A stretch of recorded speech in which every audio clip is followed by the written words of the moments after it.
I've started 7 businesses that have gone 0 to $1 million in their first 12 months, 3 businesses that went north of 10 million. But here's a crazy thing. Anyone can do this. And I'm going to take you step by step through the best ways to start making that life-changing amount of money. Daniel Priestley, money and business expert. That's helped thousands of people start, scale, and grow their own multi-million pounds businesses from scratch. These are the best ways to start a business. We start with an idea, but we need to sharpen our ideas in the market, not in our minds. I see so many people, they raise money, book an office, buy computers, but after all of that, no one's interested in their idea. So we have to conduct tests where we fail fast and fail cheap. For example, waiting lists is one of the fastest ways to test an idea. And this is what really smart entrepreneurs do. Like Elon Musk launched a waiting list for the Model 3. He launched a waiting list for the Cybertruck, validating the idea. In fact, Rolex had a massive breakthrough when they stopped selling Rolexes and they started selling the waiting list. But if it's crickets, okay, fair enough, let's have another idea. But what if someone steals my idea? Ideas aren't worth anything. The value is for the person who does it. What are the fundamentals of being an exceptional salesperson pitcher? First, you will have to... You said that business is a team sport. Is there anything you found that is consistent across all of the best people you've partnered with? So here's what I'm looking for. And there's a lot more to go through. But one of the other strategies for building a business is... And that should get you into the 6 figures of revenue just by doing that. It's shocking because it's so simple.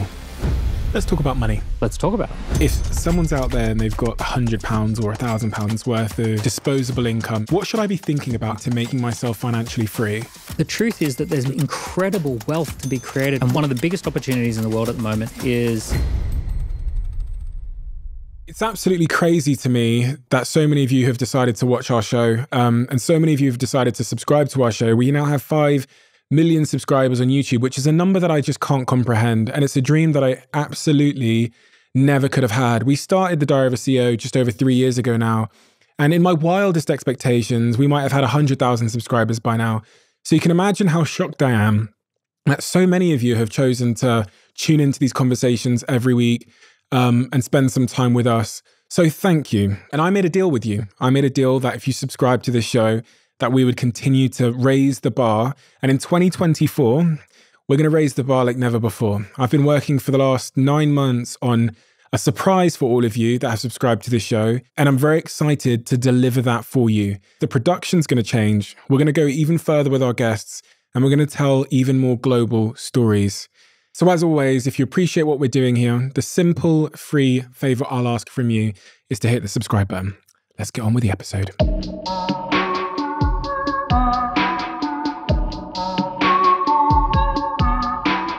Daniel, if someone has just clicked on this podcast, can you tell me the reason why they should stay around and listen and what you think they're going to get from this conversation? I think we're living through the most incredible time in history.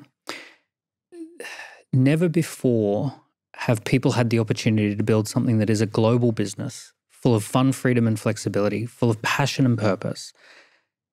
And today that is accessible to almost anyone who'd be listening to this podcast. The baby boomers, they got access to affordable housing. We get access to affordable global small businesses. Now, the entrepreneurial journey is scary to a lot of people. But if you conduct the right experiments, have the right mindset, follow the right process, it's really predictable and safe for people to get involved in entrepreneurship. And I think anyone who's listening to this is going to see that it's a lot more process-driven than they think, that we can go step by step to build a business that you absolutely love.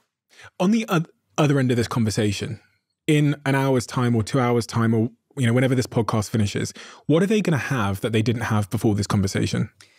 We're going to talk about the entrepreneurial journey as a set of steps, predictable steps. And they're going to be able to have a map of how do you move through that entrepreneurial journey? Like, what do you do first? What do you do next? How do you go to the next level and scale up? And who do you contact? And it's based upon literally coming across thousands and thousands of entrepreneurs at each stage of the journey. So ideally, what I want people to walk away with is just that clarity around how this entrepreneur thing works. And who are you? What's your experience? So my background is over 20 years of entrepreneurship. I started my first company when I was 21 years old. I did 2 years working for a mentor from 19 to 21. We built a business from scratch to millions of revenue. I then left that mentor. I went out on my own, started my own first small business. It grew very rapidly. We went from 0 to $1 million in the first year and then 10 million in year 3. I started 7 businesses since that have gone 0 to $1 million in their first 12 months. I've done 3 businesses that went north of 10 million. And what about this accelerator? I read that you have an accelerator where you have thousands and thousands of entrepreneurs who come to your accelerator for business advice coaching from getting from 0 to, up on that, up to their trajectory. Yeah. So 12 years ago, I noticed this trend around this idea of global small businesses. And I basically saw that technology was making it possible for anyone to do the things that multinational corporations were doing. And I started an entrepreneur accelerator designed for people to position themselves as a key person of influence, to build their personal brand, to build a core team of people around them, to digitize the value that they offer, and to take the most or make the most of the times that we're living in. And since then, about 4,500 companies have gone through this whole process. We've seen people go from 0 to multi-million pound exits. We've seen people build the business of their dreams where they get to live and work from anywhere. And, we've also seen what people struggle with and what they've found difficult. We've gone through pandemics and global financial crises and all of this sort of stuff with our clients.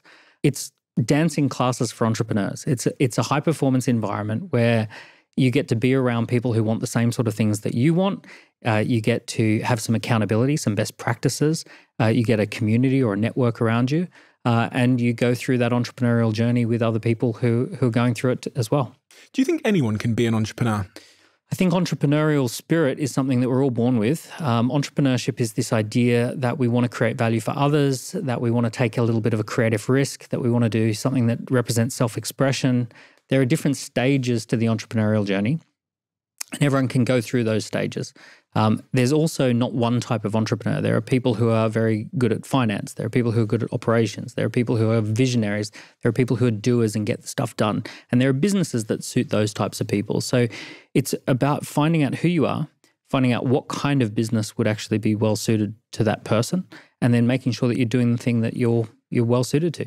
How does one know that a business would be suited to them? Because if you gauged on the people that come up to me in the street or the taxi drivers I speak to or my friends or the DMs that I get, everyone's got an idea.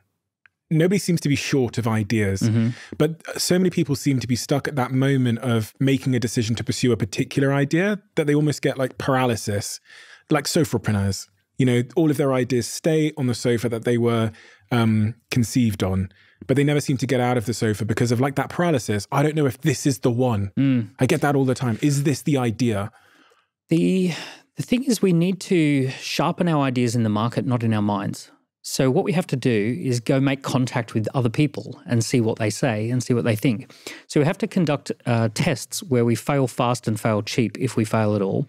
So here's an example of what I like to do when someone has an idea. I say, set up a very simple waiting list landing page and essentially let people know I'm thinking of starting something in this particular space, or we're launching something in this space later in the year.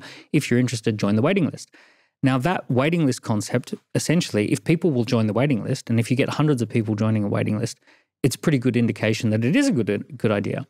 If you launch a waiting list and you message 3,000 people and say, I'm launching this thing, do you want to join the waiting list? And no one joins, then it's a good indication that's not the idea, right? Because we have to have a good marriage between what we're passionate about, what we want to do, and what the market wants. There's 6 million businesses in the UK, 30 million businesses in the USA, and that basically means that there's a lot of businesses doing a lot of things that already exist. So the market might not have an unmet need. The market might say, hey, I already have a great cupcake supplier. There's already someone who makes great coffee in my neighborhood. We don't need another one. Okay, fair enough. Let's have another idea, right? You can always have plenty more ideas. So you got to test. The faster you can get on with conducting a fast and cheap test, the better you're going to, go with your entrepreneurial idea. Because that's one of the big sort of mental barriers that people have, is they see that committing to any of these ideas is going to cost them 3 years, their reputation, and potentially hundreds of thousands of their money or an investor's money. So that, again, creates paralysis, because the discomfort associated with being wrong when you think there's so much on the line will hold you in place. But your idea there of just throwing up a landing page immediately kills the paralysis. And also just a landing page of a waiting list. Yes, so you're not even saying that this thing's a dead certain. You're just saying we're going to be launching something if we get enough interest.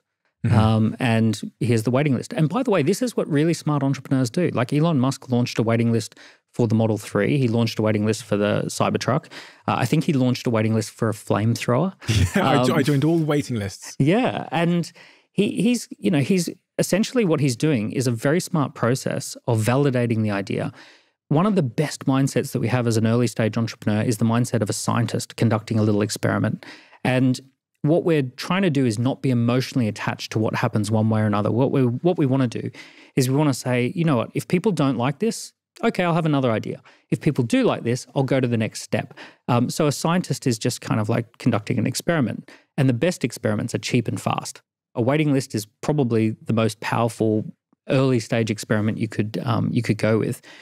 Elon Musk, when he launched the waiting list for Cybertruck, I don't think there would have been an investment bank on the planet that would have backed a factory for something that looked like Cybertruck.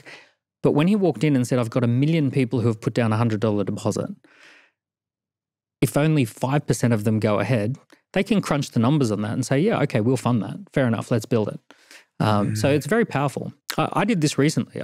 I had my team come up to me and say, hey, we could do a startup around an AI that helps people write a book. And I said, well, I'm not sure if anyone would like that, but let's launch a waiting list. So I launched a waiting list, put one post on LinkedIn, 750 people joined the waiting list. I was expecting 150. And in the waiting list, we actually asked questions like, how much would you pay for it per month? And how many months do you think it would take you? And what would success look like? And what would failure look like? And what else would you try instead of this? If this didn't exist, what would you use? So we asked all these questions. We collected a ton of data. And then off the back of that, we spec'd out the product. I also went to angel investors and said, do you guys want to co-invest in this one?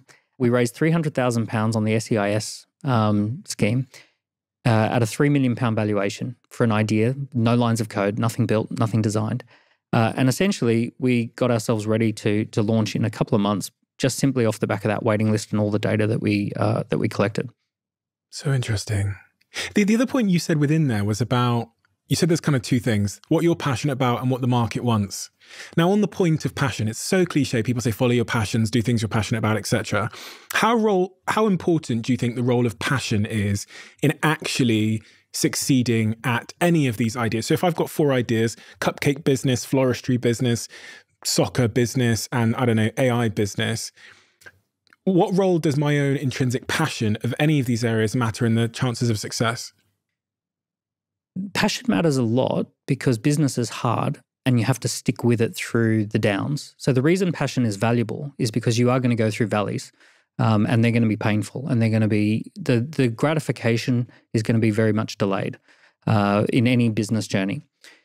So passion is the thing that gets you through. It's not the thing that you ride high on. It's the thing that you get through the hard times with. I have a very weird definition of passion. I kind of like tried to strip it back to its bones. And I look for an alignment between origin, mission, and vision. So I essentially say, what is your origin story? What's your background? I want to see that you're doing something that aligns to what you've always been doing. I want to see that this goes back to age 10. For me, when I ask people about why you're doing this thing, I want them to start the story a long time ago. And I want them to tell me about little wins that they've had along the way that have led to this moment, which is why they're starting this business. To me, that's great. Because anything that we keep coming back to as a recurring theme is what we're meant to be doing. So for me, going right back to age 10, I have experiences throughout my teenage years and going back to age 10 that were about business as a force for good. And it goes right back to a garage sale that I did when I was 10 years old. We had a house fire. It was a horrible experience, but it turned into a positive experience because I set up this garage sale and made some money and something bad happened and I turned it into something good through business. And for me, there's this recurring theme that all of my little wins line up to these themes. So the origin story is really powerful. The vision for the future is, what do I want to see happen in the future? If all of this goes well and other people are doing it too, what would this look like in the future? What would 10 years from now, 20 years from now be if we were celebrating? What would we love to be celebrating? And then the mission is, what is the most high value thing that I could possibly do that's in alignment with that vision?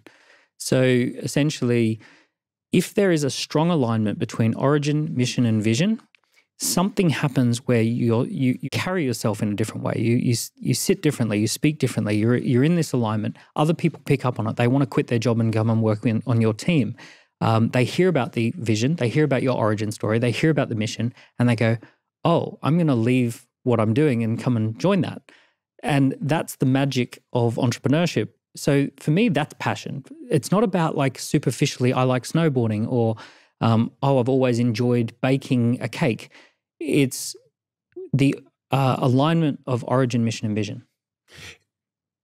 Interestingly there, I was trying to think about what the opposite of everything you've said just looks like. What's the opposite of passion in your definition? What's the misalignment look like? So can you give me an example of what the opposite of that definition looks like? The opposite is, I heard about some guy who pumped a crypto coin and made millions of dollars, so I want to go and find out how to pump crypto coins. Or I heard someone who made money flipping property, so I need to flip property and I'm going to do a course on flipping property. I've got no interest in property.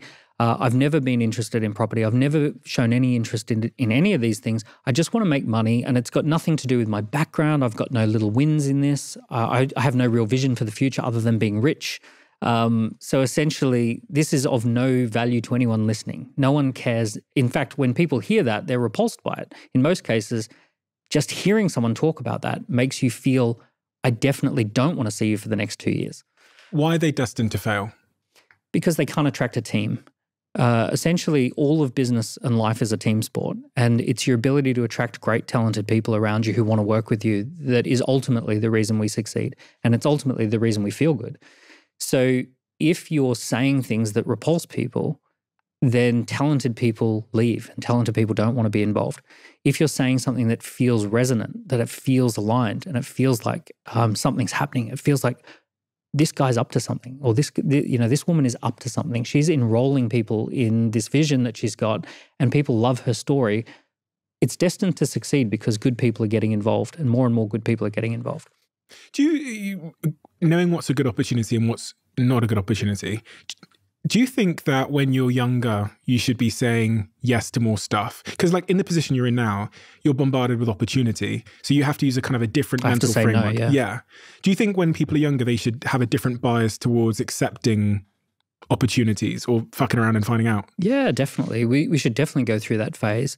And also be willing to say, oh, that wasn't it. I'm going to stop and go try something else. So you dropped out of university. I dropped out of university. I was so excited to go to university.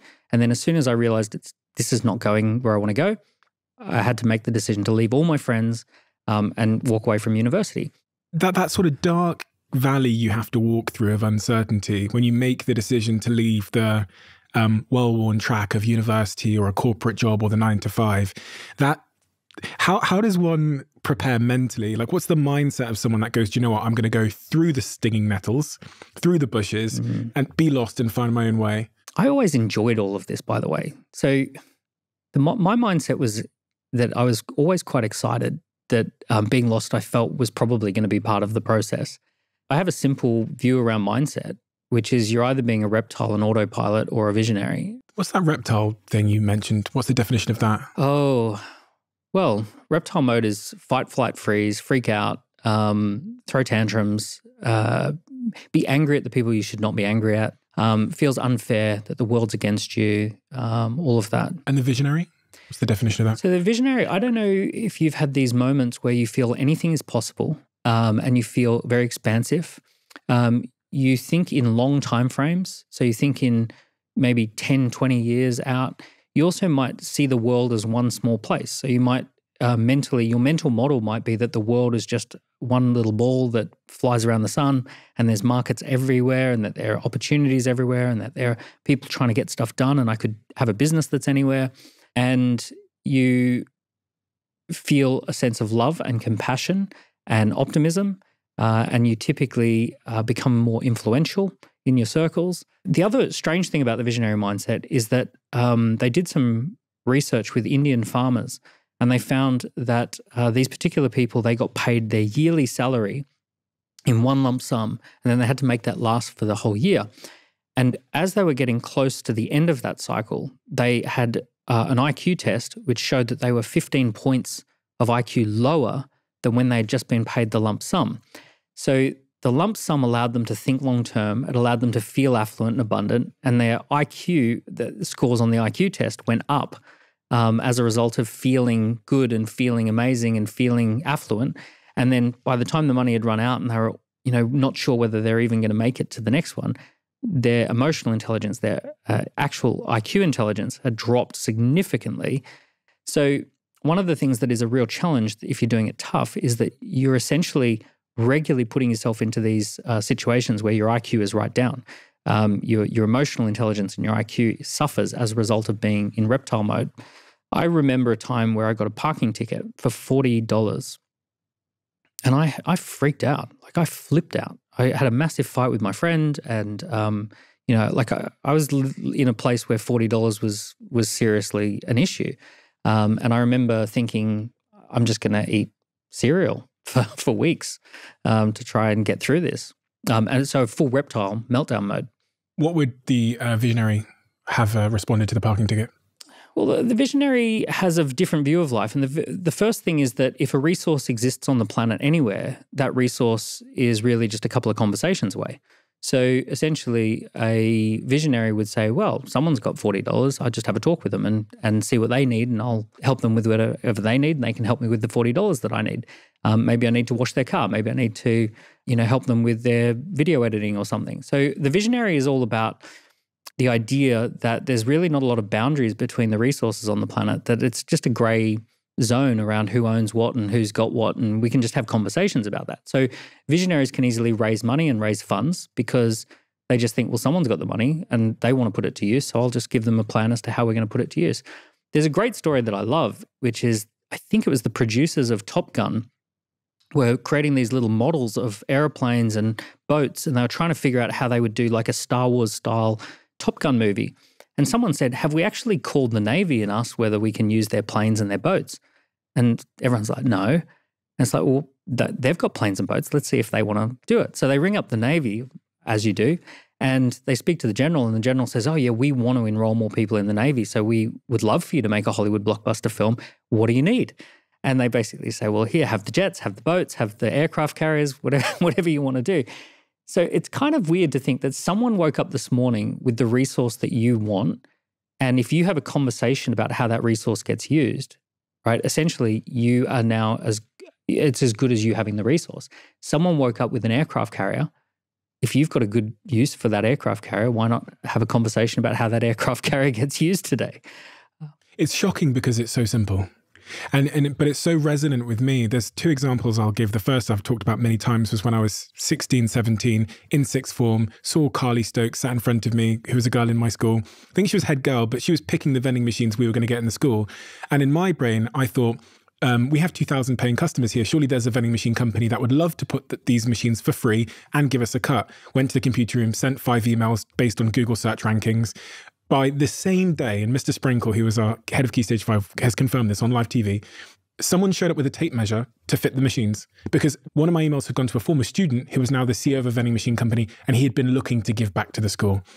Example B comes... In that one, yeah. Did you feel what it felt like to be a visionary where it's like anything's possible? Like, why are we not just... Of course we've got 2,000 clients. Did you feel... Because you must have felt reptile versus visionary in your life. You've had reptile moments where you're like, 100%. I hate everyone. I want to kill everyone. Yeah. And then you've had moments where it's like, we can bend the world. Yeah, we can bend reality. Exactly. We have conversation about how reality works and we'll just, bend it.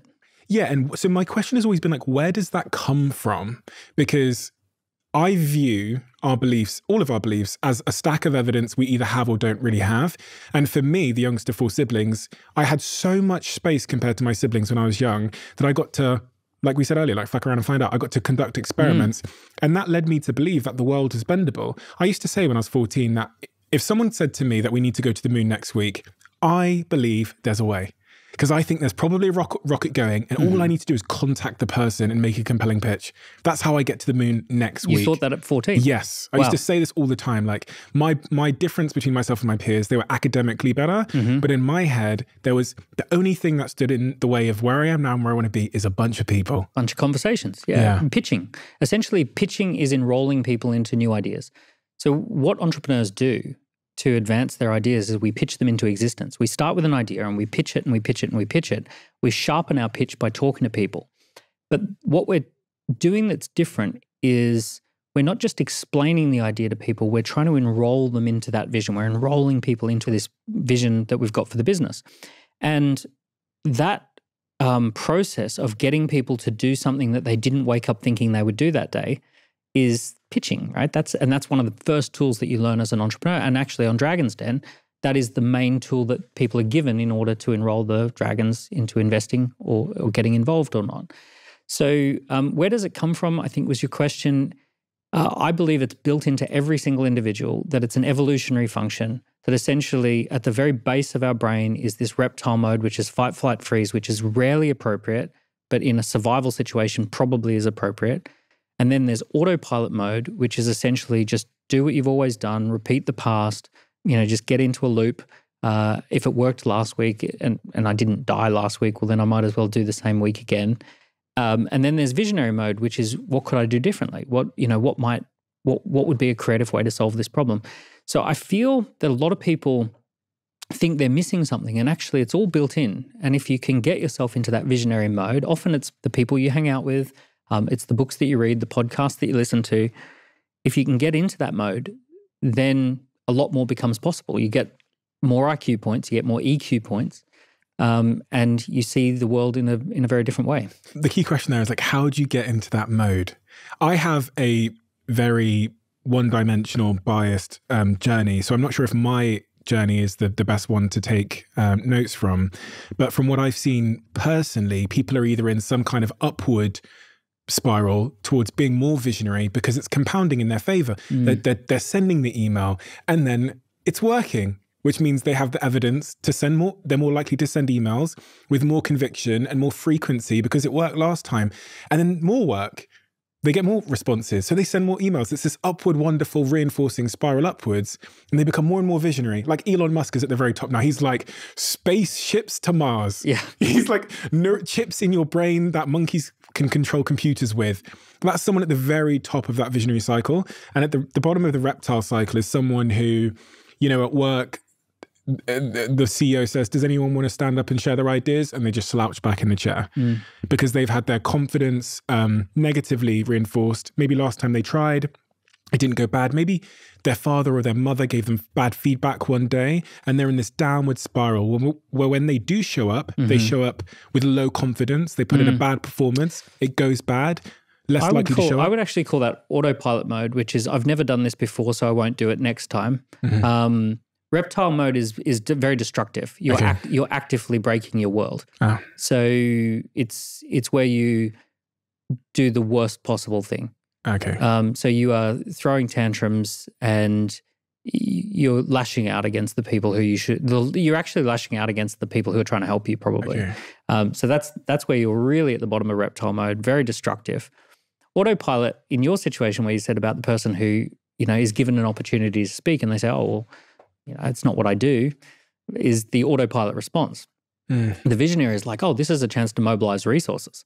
I've got an opportunity here to expand my sphere of influence and become a key person of influence in this room. So the visionary is like, oh, great, this is a good opportunity. I can do more with this.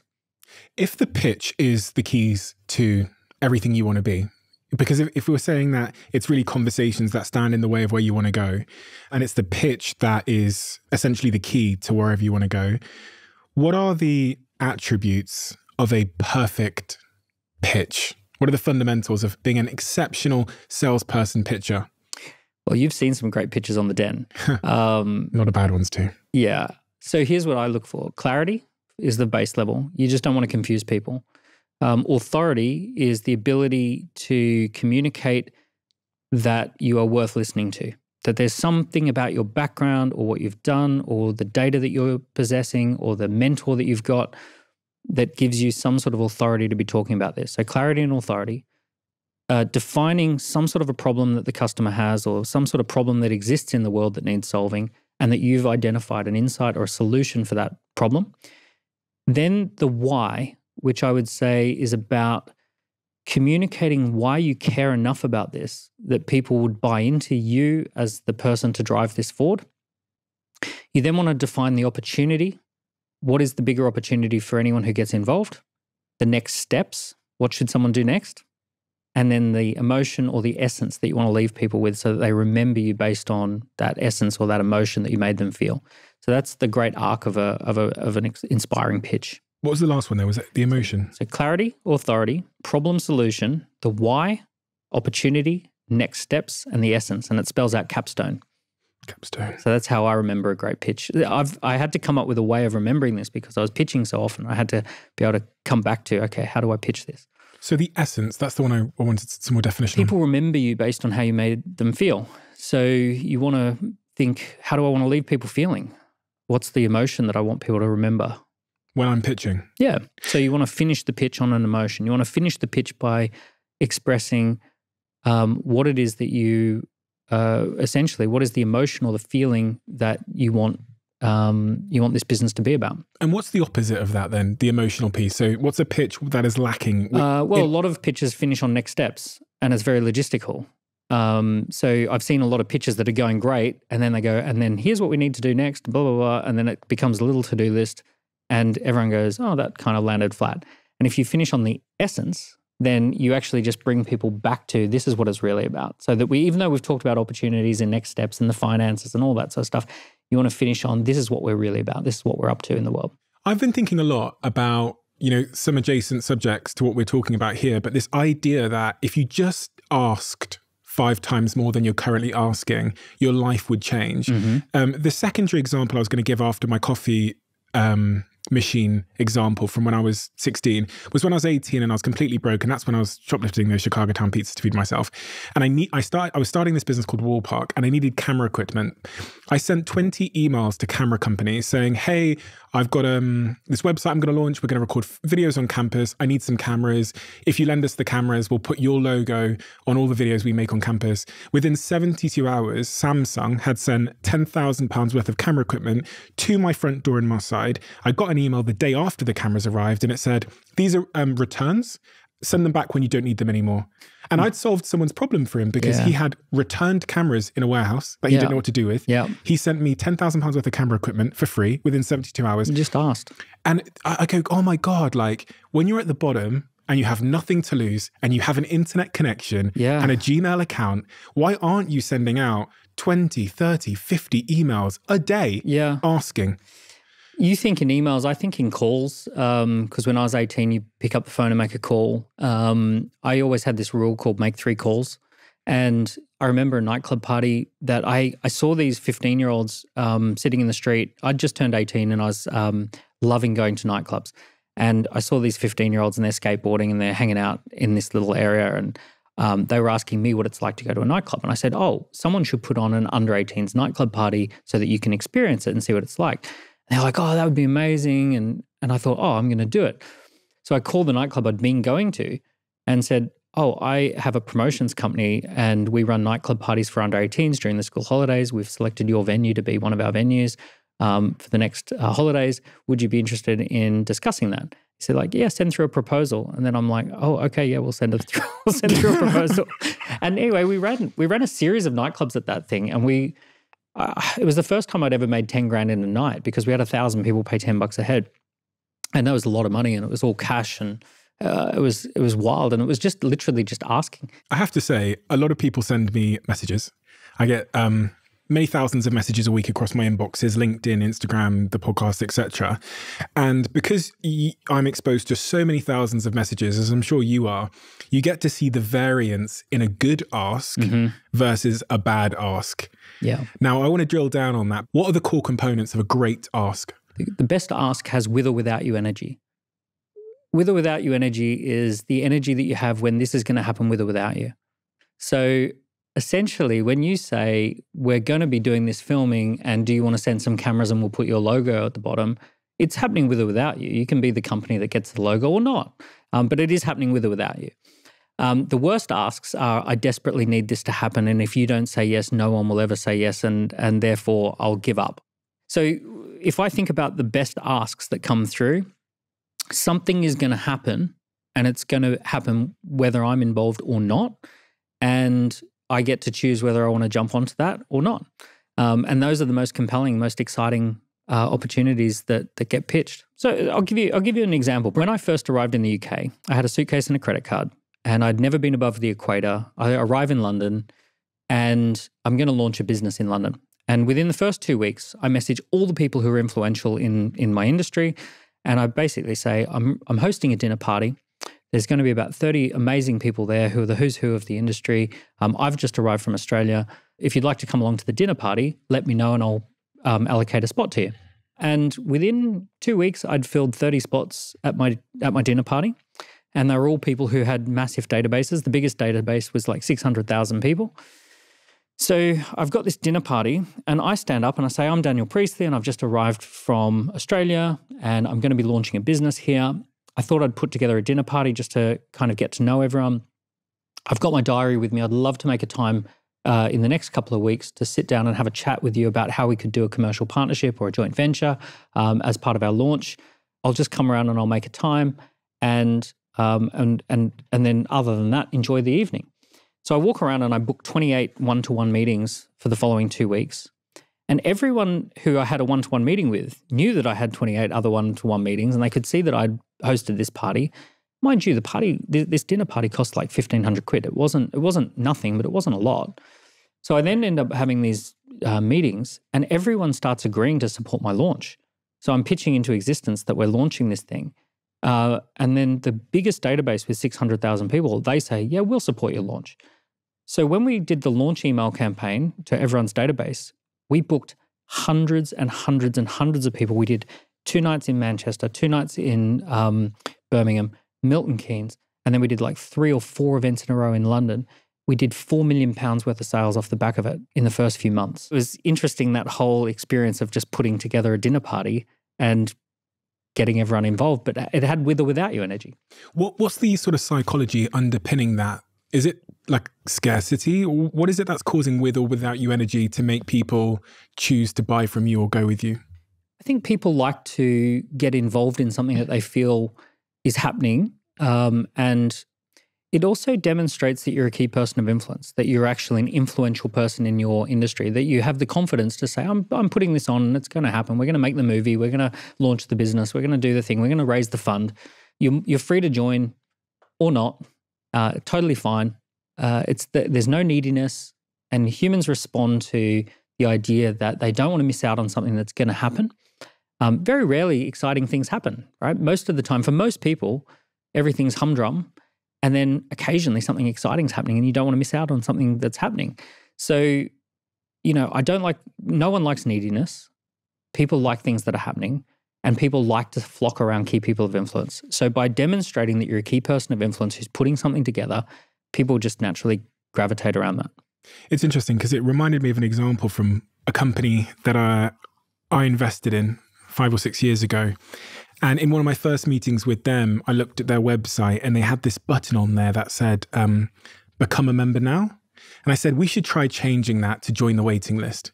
And when I had my first board meeting with this company, they said, Stephen, of all the things you've done for us, the most valuable thing you did was getting us to change that button from become member now to join the waiting list. And I said, why? They said 2 things happened. The first is the amount of inquiries we got, the amount of people clicking that number rose by 500%. The second thing is conversion went up by about 300%. Massively. Because previously, just by changing a couple of words on that button, people would click the button. They would then get scheduled an appointment to have a tour of this facility. They would then not even show up for their tour. Because they didn't value it. Yeah. The minute we changed it to join the waiting list, and then they got an email saying, hey, you've been selected for a queue jump or whatever, they would never, ever miss the tour. And if they were late for their scheduled tour by 1 hour, they would profusely text and apologize and try and reschedule. Tiny shift in just a couple of words. It's not a tiny shift, because if you look at how human psychology works, in order for someone to want to buy something, they have to be about 100% certain. In order to join a waiting list, you only have to be 5-10% certain that you want to do something. And people like to warm up to things a little bit slowly. So join the waiting list means that, hey, you only have to be slightly sure that you want to do this. Then the uncertainty of, do I get through or not? I've joined the waiting list. I've made a micro commitment. Now there's an uncertainty gap. And it's like, oh, I need the certainty. I need to know whether I'm off the waiting list or I'm through to the next phase. So now we enter a different, like, oh, will I or won't I get through? But it also gives the business a great opportunity to warm people up. So you talked about doing a tour of the club. Let me give you some other examples. Glastonbury Music Festival, they tell people that they can't book a ticket, they can only register for a ticket, that they're interested in a ticket. So a registration of interest, but not a ticket sale. So what they do is they get 700,000 people to register interest, and then they tell you slowly who are some of the bands, and they warm you up to will you get it or not, and they tell you 500,000 people are now registered, 600,000 are registered, 700,000 are registered, and they say, but there's only 140,000 tickets. So then they say, we're going to make the tickets available at 5 a.m. So only the true believers are going to be there, only the true music fans who are willing to get up early. And then there's this whole like suspense and excitement of like, will I get a ticket or not? People set their alarm in the morning. They know that 700,000 have registered, 140,000 will get through. So they just fight for those tickets. Rolex had a massive breakthrough in the way that they, in becoming a big brand, when they stopped selling Rolexes and they started selling the waiting list. So you can't buy a Rolex. The way it works with the Rolex is you go into a Rolex retail store, and the only thing they will sell you is getting onto the waiting list. So they won't actually sell you a watch. So first you will have to get on the waiting list and register. And then about 6 months later, they'll say, good news, we have the watch that you want available, but it's only available for 3 days, right? Other than that, we can hold it for you for 3 days, but after that, we'll have to sell it to somebody else. And essentially everyone rushes down and gets the Rolex. So that cycle of join the waiting list and then make the sale is brilliant. And this translates perfectly for people at the early stage of the entrepreneurial journey, because it doesn't matter whether you want to do a rocket to Mars, or whether you want to launch a cupcake business, or you want to do a fashion brand, or you want to do a service of bookkeeping and accounting. All of those you can launch a waiting list with minimal cost. You set it up very simply and basically. You use a template. Boom, you've got a waiting list. And you can also collect the data. So you can't just join the waiting list. Name, email, answer 5 questions to get on the waiting list. How much are you willing to pay? What are you trying to achieve? What's your biggest fear that could go wrong? What would you try if this didn't exist? So you ask a few of these questions, and then people get on the waiting list. You've got all that data. When people hear that, they'll think that putting someone through a set of sort of rigorous questions to give them access to the product on the other side would deter most people. But it reminds me of a psychology study that I read about, then wrote about in my last book, where they got 2 groups of people. They had a boring community forum online as the sort of the product. They let one group of people straight into the boring community forum. And then they asked them how much they appreciated and found value in the boring community forum. That group of people said it was boring, right? Then they had this other group of people in this study, and they didn't let them into the boring community forum. They made them go through a rigorous selection process. And the people that got into the same boring community forum, when asked in surveys after, how much do you value the boring community forum? They said it's great. Yeah. And it's the psychological bias, because you've had to fight for something. What you're describing is Harvard.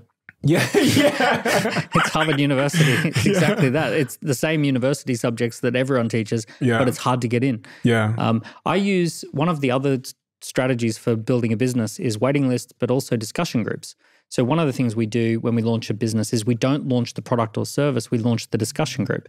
So the first thing is, let's say I was going to launch a gym in Wandsworth. I might say we're going to do Weight Loss Wandsworth, an online discussion group on WhatsApp. And we'd just promote the hell out of that group. And if we had 4,000 people in that group, we could then launch a gym pretty easily off the back of the discussion group. So I'm a big believer like in waitlist, discussion groups, anything like that is super fast, low risk, low cost. These are the best ways to start businesses that you know, and you're collecting data. You're getting people to answer questions to get in. And you're learning about what the product market fit probably is going to be, the right product for those people in Wandsworth. Exactly. And sometimes you get very surprised. You find out that, I thought that this was going to be for men who want to build big muscles, but it's actually for women who are excited about CrossFit. It's like, okay, didn't know that. Like now I've asked the questions, I'm finding out that it's slightly different to what I thought. I thought everyone would love red, but everyone loves blue.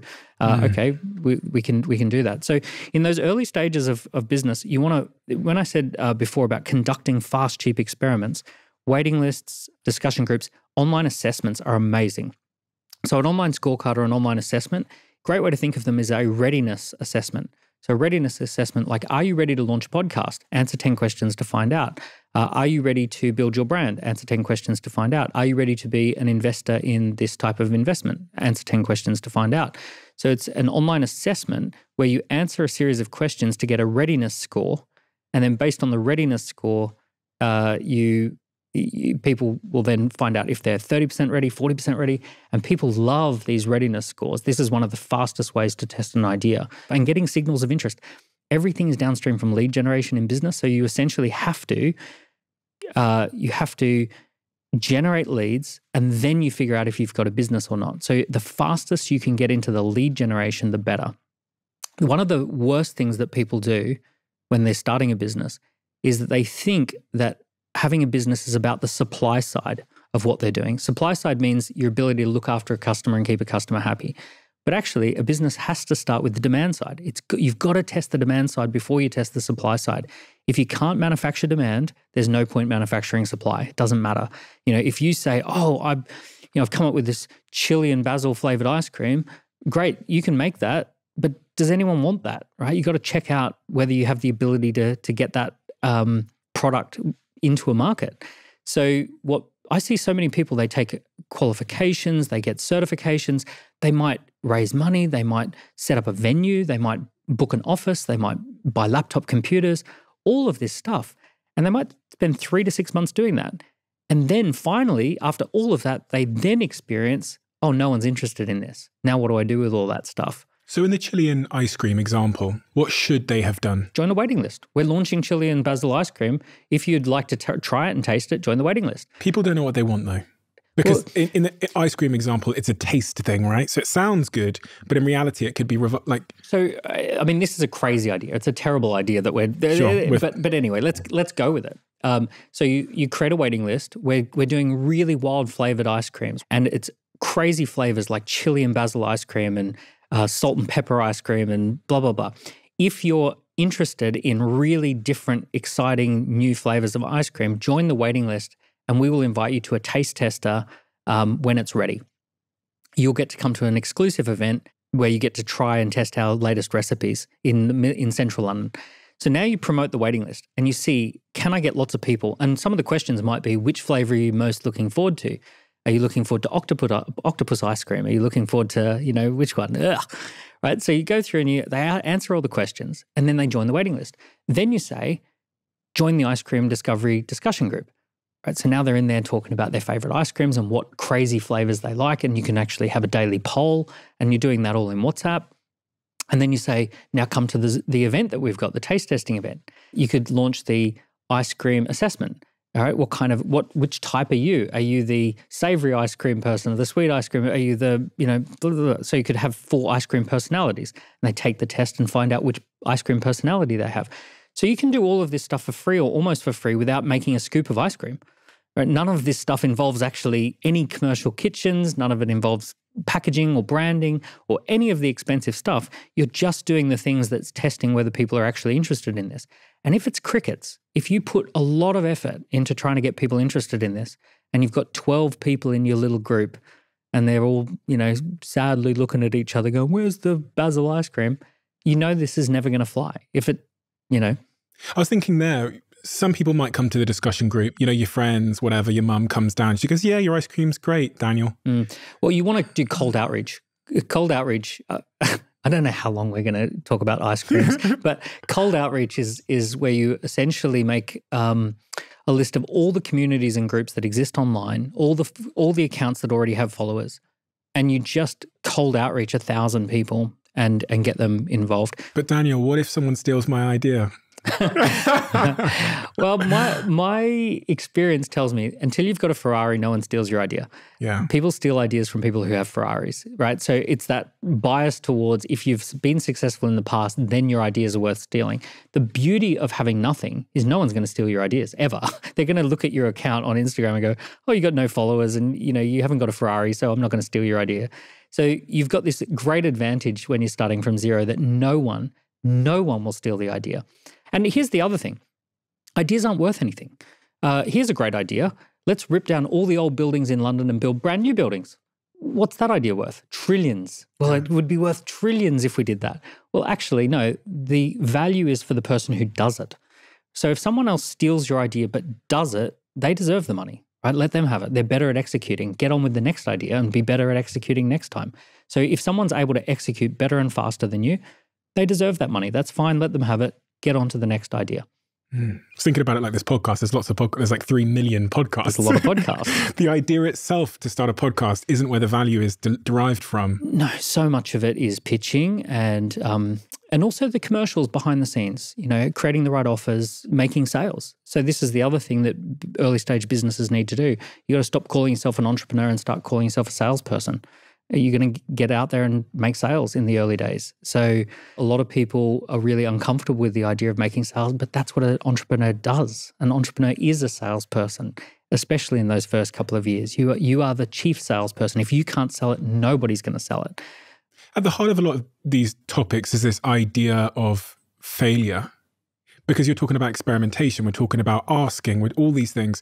And people's relationship with failure seems to correlate to their eventual success. Over the last couple of years in particular, especially from doing this podcast and a lot of other more recent businesses that I run, I've realized that experimental mindset, the type of person that quickly runs the test versus sits and procrastinates for years, is really the winner in most pursuits. And then I studied Amazon, and Jeff Bezos' shareholder letter says this has to be the best place in the world to fail. I looked at booking.com, and they have that moment where they launched their experimentation platform because they were sick of arguing about what the best feature was in the boardroom. I look at Thomas Watson back in, I think, 1950 or 60, where he says one of his employees had just made a huge mistake which cost the company $600,000, and he's asked in an interview, are you going to fire them?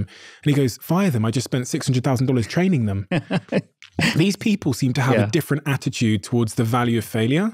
Yeah, this goes back to the school system. The school system is designed for component labor, and you don't want components to fail.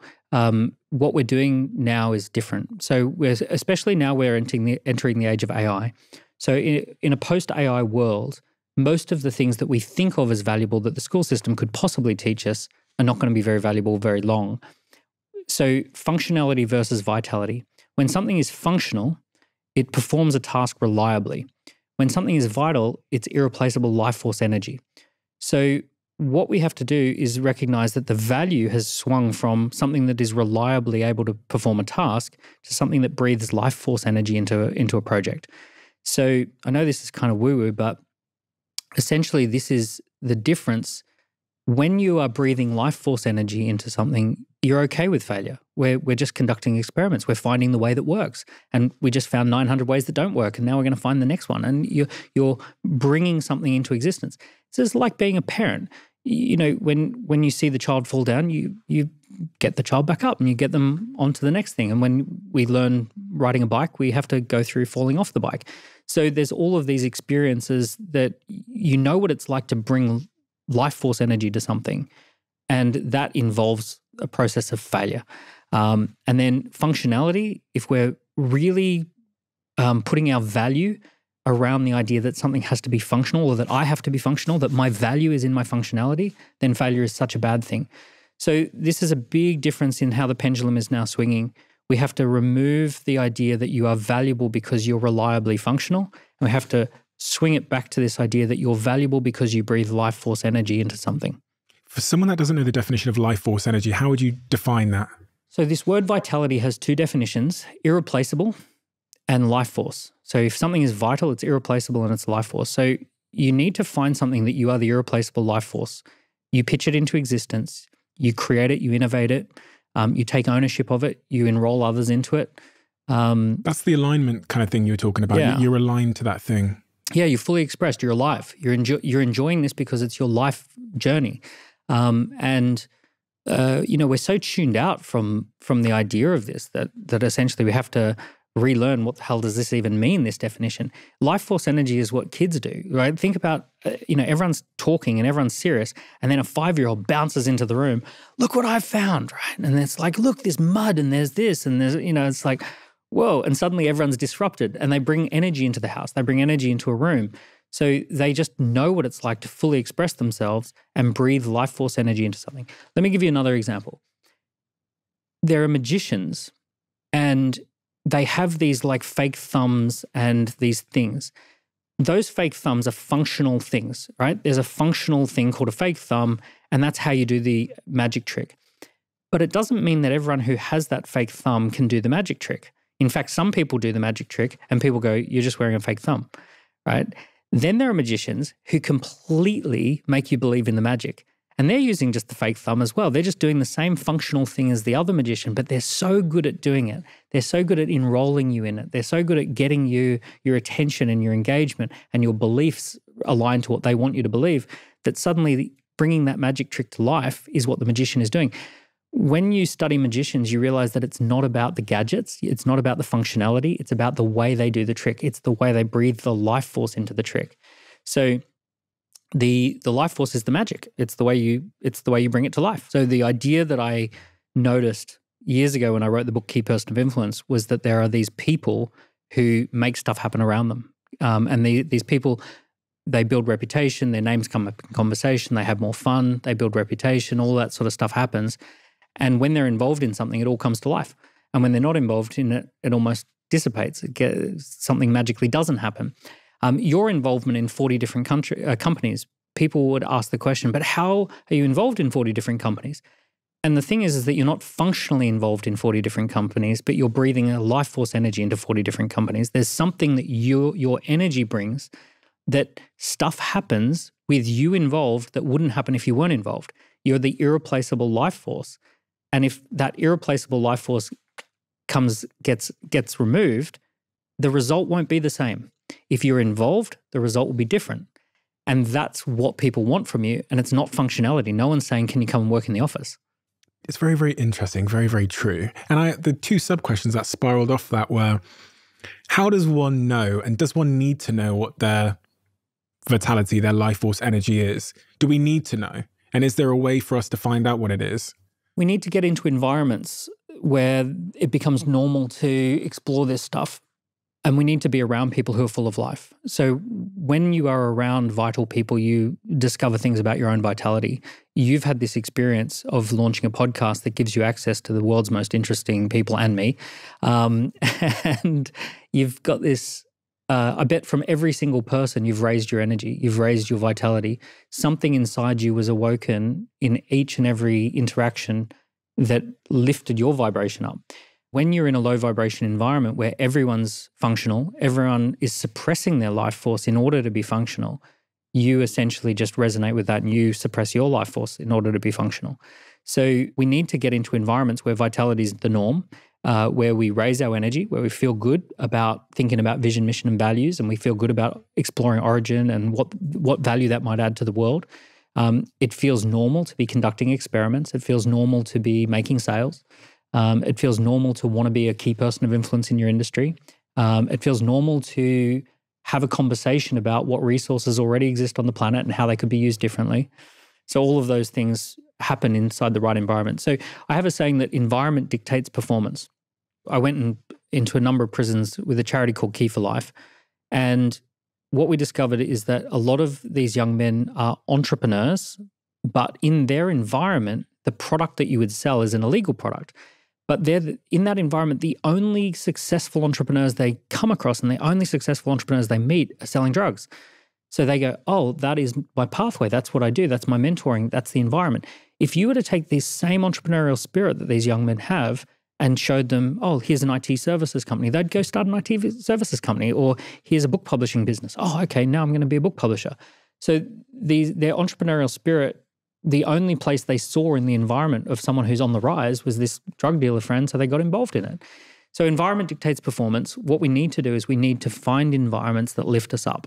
What if we're not in an environment that lifts us up? Because there's going to be a couple of million people right now that when you've described the definition of life force energy and you've also used the word stagnation as almost the antithesis of that, they're thinking, oh my God, I would love some life force energy. I'm in a corporate job in the city. I've been doing it for 10 years. I'm institutionalized in this place because I've been here so long that I don't even know what the outside world would look like. And I've got all these ideas, but they can feel their soul has been drained to some degree. They've got a mortgage. Change environments for at least an hour or two a week. And what I mean by that is, I'll give you an example. when I was 21, I was going out to pubs drinking with friends all the time. We're getting drunk, and that was the normal night. And there was this one night where these people turned up who did Latin jive dancing. And I looked across the room and I saw them jive dancing, and I went, oh, that's incredible. And I get talking to the guy, and I say, how do you do this? And there's like 6 beautiful girls and this 1 or 2 guys who they're all waiting for a spin. And I'm like, how are you doing this? He goes, come to dance classes. So I'm like, go to dance classes? I would never go to dance classes. I rock up at dance class. And then when I was there, I was in this environment where it was completely normal to dance. That was just the normal thing. In that environment, you grab a partner and the music comes on and they show you the moves and you do the moves. When they demoed the moves, and I can vividly remember this from 20 years ago, when they demoed the moves, I thought to myself, there is no way I'll learn that in 3 months. And then by the end of that first 2-hour session, I'm doing the whole routine and I'm comfortable with it. And I'm like, wow, I can do this. So you can't do it outside of the environment. You can only do it in the environment. So entrepreneurship is an environment thing. You do it inside an environment, and it's very hard to do that outside of the environment. So you basically have to find entrepreneur meetups, entrepreneur groups. You find a mentor. In every city around the world right now, there are entrepreneur meetups every night of the week. Online, there are entrepreneurial events every day of the week. So you just get in the environment. There's this thing called social shedding, which I've never actually shared with anybody before, but it's this idea that when you take that first step into dance class and you get to see behind the curtain of another world, you slowly no longer resonate with your other friendship group. And there's often a friction there where they say, oh, Dan's dance, they start cracking the jokes. Oh, Dan's a ballet dancer now, lads. Oh. And what they're doing there is, it's somewhat linked to this phrase, misery loves company. They don't want you to leave. No one wants you to change. You're Dan Priestley. We know you as this. Do not change your identity. If you try to change your identity, we will mock you. We will disguised as a friendly roast, and we will try and hold you back, because if you change, what does that say about us? That's holding a mirror up to me. It means that I'm less than you in some way. And I hear this from entrepreneurs or startup entrepreneurs, that when that decision to start building a personal brand or starting that cupcake business typically causes resistance from their existing social circle. And then this decision whether they want to socially shed, which means letting some of those people go. If we were born at any other time in history, you would grow up in a town, get a job in that local town, go to school in that local town, and everything would revolve around just the local issues of that particular place. You probably would know 1,000 people for your entire lifetime, and you'd have this very tight circle. There's something in our evolution about being part of these little local communities. And for the first time in history, you can choose to be tapped into a global community. Anyone in the world who shares values, or you want to share their values, it's now freely available to us. There's something that feels very foreign about that because it's never happened for the last 5,000 years. And then there's something very exciting about this where you go, actually, I'm living in a different time now. This is an incredible moment. I think that what's happening is that we're going through an empire shift. And the current empire shift is this empire shift away from geography to digital, which means that we connect on values and we connect on purpose and we connect on origin, mission, vision and those sorts of things. So what the larger shift that's actually happening is this shift of, do I want to play by the old rules of the geographical-based system, or do I want to play by the new rules of being in the cloud? And in the cloud, anything's possible because I can go anywhere, I can do anything, I can access any information, I can connect with any person on the planet. And as soon as you make this shift into the new empire, that's where everything starts to shift. And now so we all have to make that shift. So the big shift is not even just changing your friendship group. It's the courage to change empire. It's the courage to say, actually, you know what? The world is a very different place than what I was born into. It's now going through a big change. The faster I can actually get into this wave and surf this wave, the better.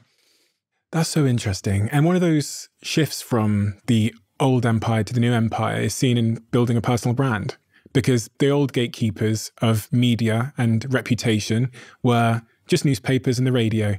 And there was 10 of those. So you've got to be lucky to get on one of those. Now, in the new empire, in the clouds, you can build your own media company around you. Permission-free, you can digitize your value. You can connect with anyone in the world who resonates with what it is that you do. So when we launched the most recent business, Score App, we launched it in London, but because it was the pandemic, we ended up with employees all over the world. And we've never had an office, and we still don't have an office. And it's this incredible business. And what's happening is that we now have clients signing up every single day. Over 100 people sign up. And we have clients in 152 countries. I checked yesterday. And they resonate with a message. And the business doesn't exist anywhere. There's no actual place that you can go to visit Score App. It's just a digital business. The employees are everywhere. The customers are everywhere.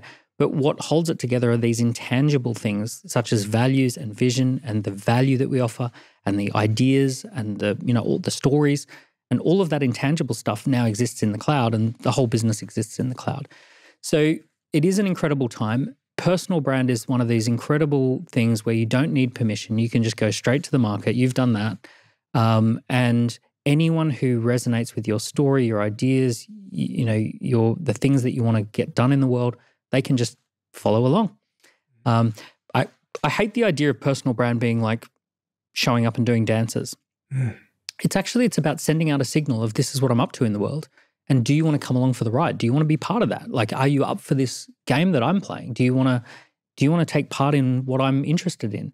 So it's a connection. It's not an image. It's not like a voice or a message that gets repeated over and over. It's I'm up to something in the world and I would love more people to be part of that. Come with me.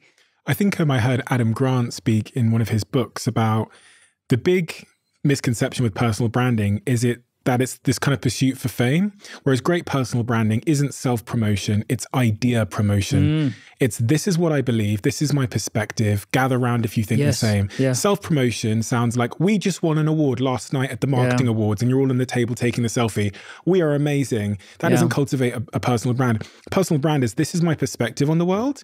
If you've got the same perspective, which we call idea promotion, come join me. It's not look at me, it's look at this. Yes. It's not chasing the spotlight. It's becoming a spotlight and spotlighting the thing that matters most. And it's shining the light on something else, especially on an idea. So we see people online who are shameless self-promoters. I went to the gym today, look at my avocado on toast with chili flakes. And they're saying, look at me, look at me, look at me. And the people that we most want to follow are the ones who say, don't look at me, look at this. This is what's going on in the world. And this is what you should be excited about this. And that's the difference, because on the surface, we might see you and say, oh, well, Stephen's all about like, look at Stephen. It's like, no, you're missing the point. If you think it's about that, you've missed the point. He's shining a light on something that's going on in the world and he's bringing stuff into the spotlight. He's not trying to say, check me out. He's saying, check this out. It's interesting that the podcast, it was the most accelerating thing for my personal brand. And it's really bringing people here and then doing my very best to listen as much as I can, which is interesting, right? Because we've kind of cultivated, it's almost like the campfire. We've cultivated more people sat around the campfire listening to conversations like this. It is incredible that these times that we're in, these are the conversations that would have been behind closed doors 20 years ago. And you would have been incredibly privileged to be able to sit and listen in on those chats. And now they've been democratized. These type of high-level conversations, the types of conversations you have that you share with the world, you've democratized something that was once a very elite activity, and you've made it freely available. People. I've come to learn, especially over the last couple of years, about the importance of people. You talked about people at the very beginning of this conversation, hiring people, finding the right people to join you in your mission. How central to being successful in both business, but just more broadly in life, is assembling the right group of people? So business is a team sport. There's no getting around it. I don't believe in solopreneurship. I don't believe that you can be a one-person entrepreneur. I think entrepreneurs are team players and that they assemble teams. They put together teams of amazing people. Sometimes they put together teams of ordinary people at the beginning and then they become amazing people. So I'm a believer that two-person co-founders or a founder plus an assistant is a great place to start. 4-person campaign teams, 8-person core teams, 30-person performance teams. So I love the British military's approach to team building. So in the British military, they have 2-person scout team, 4-person fire team, 8-person section, 30-person platoon. So they go 2, 4, 8, 30. And I've used that myself in my own scale-up approach, where if there's a new idea, we put 2 people on it. Once it's proven, 4 people are on it. Once it's up and running, 8 people are on it. Once it becomes a business that has its own standalone value, 30 people are on it. So it's 2, 4, 8, 30. And that's been a British military learning that I kind of went, well, if they've done 400 years of HR experiments, why wouldn't I just learn from how they organize their teams? Is there anything you've found that is consistent across all of the best people you've hired, worked with, co-founded a company with, partnered with? Is there any consistent thing? I'm always looking for complementary energies. So here's what I'm looking for. In the deck of cards, there's 4 suits. So you got clouds, so head in the clouds, spades, doing the work, hearts, connecting with people, diamonds, money, finance, data. So I always look for a balanced team of someone who's visionary with someone who's a spades person doing the work, implementer, someone who's hearts, connector, with someone who's money or data. So I'm looking to try and perfectly balance my team with the 4 suits. And I've seen visionary people who get nothing done because they don't have an implementer around. I've seen amazing connectors who don't have anyone balancing them out, so they never retain any of the money that's flowing around them because they're an amazing networker. People are doing deals around them, but they're not involved in any of it. So for me, it's the connection between those 4 energies. And when you get all 4 energies firing and in one team, then you get the value creation and retention. Let's talk about money. Let's talk about it. We're in a cost of living crisis in the UK, and many countries around the world are either in or on the brink of recession. So one of the most popular questions we've had at the Diary of a CEO in the last 3 to 6 months is about money, people's concern about their own money, spending, finance, and saving. If I'm someone out there now that has, I don't know, $100 or £100 worth of disposable income every month, or if I have £1,000 or £10,000, what should I be thinking about as it relates to creating more money and making myself financially free? The first thing is you just want to earn more. People massively settle for how much they could earn. So the first place I think to invest is in yourself. But here's the first principle. The first principle is income follows assets. Income follows assets means that the more assets you have, the more income you'll earn. If I want rental income, first I need a house. If I want dividend income, I need shares. If I want to be paid as a brand ambassador, first I need a brand. So essentially, the more we can accumulate assets, the more easy and effortless the money flows.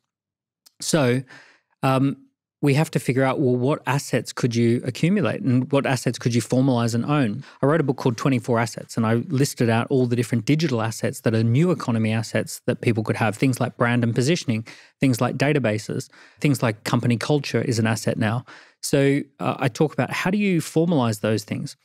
If someone's just starting out and they've got 100 a month, to be perfectly honest, trying to invest 100 a month or any of that, it's not going to do anything. It's not going to change your life. But if you put that into your own skills and your own development, let's say you don't have negotiation skills. Well, there are courses that you can take for $100 that give you negotiation skills. Let's say you don't know how to close sales. You can take a course on how to make sales. Let's say you don't feel confident public speaking. You could do a public speaking course. So there are things that allow you to gain your skills. The other thing too is money is relationships. So if you don't have a lot of money, you typically don't have a lot of relationships. You might have a limited number of relationships or a limited number of relationships with people who have a flow of money.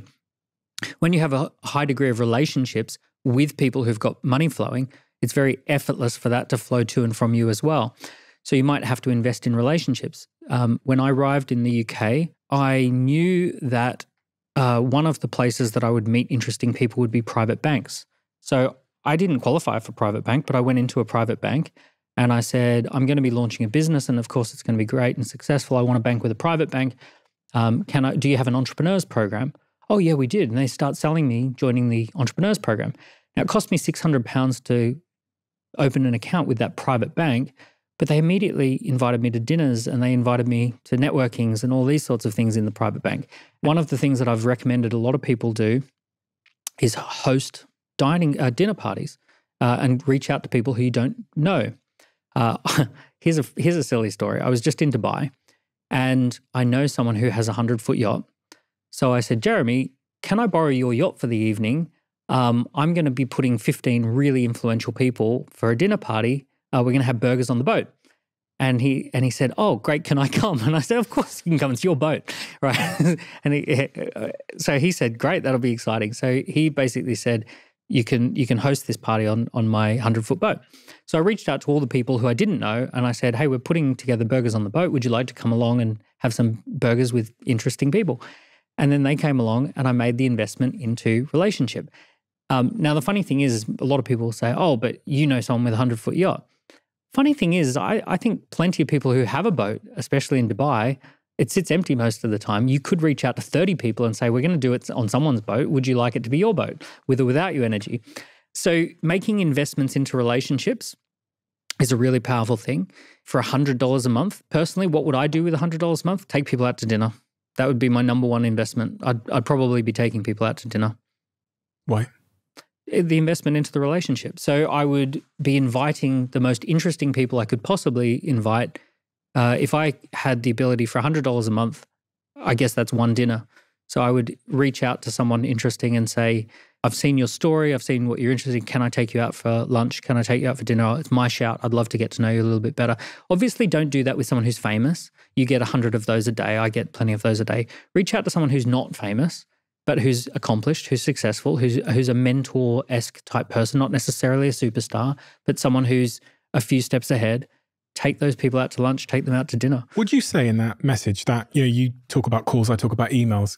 What would someone have to say to you, considering where you are in your life now with all the inquiries you get, for you to actually go for a coffee with them? So bear in mind, everyone's going to email you and say this. Yeah, yeah. Well, it happened today, actually. Someone said, Daniel, I noticed in the background of one of your photos that you have an amazing Fender Stratocaster. I teach people how to play guitar. I would love the opportunity to do a guitar lesson with you and help you to shred on that guitar. And it was really nice. He had watched my podcasts in the past. He had noticed the guitar. He reached out with something that was valuable for me. And he said, I'd love to have a chat with you and teach you how to play some guitar. And I'll have a chat with him while we do that. But that was it